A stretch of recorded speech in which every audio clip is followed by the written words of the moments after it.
At least 10 buses of migrants from Texas have arrived in Washington, D.C. The New York Times reports 195 migrants have volunteered for those trips. It's part of Governor Abbott's protest of the Biden administration ending Title 42 that turned away migrants at the border. But a Louisiana federal judge temporarily blocked Title 42 from being lifted on May 23rd.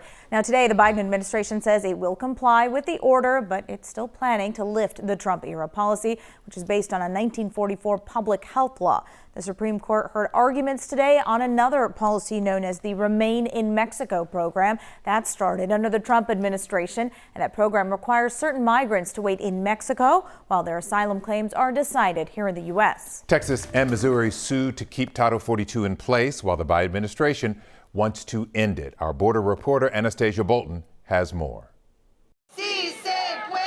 The state of Texas and the Biden administration took their fight over an immigration policy to the highest court in the land. We're here to tell the court loud and clear that Remain in Mexico must end.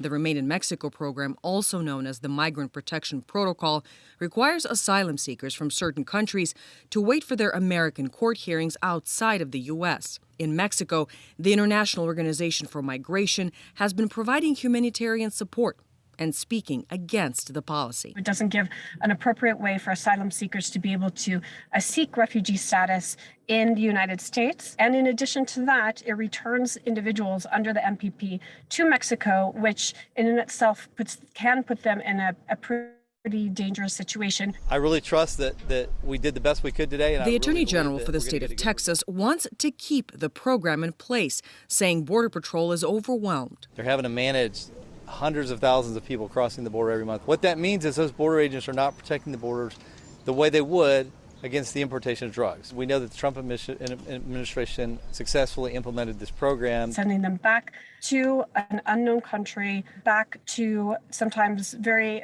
insecure environments.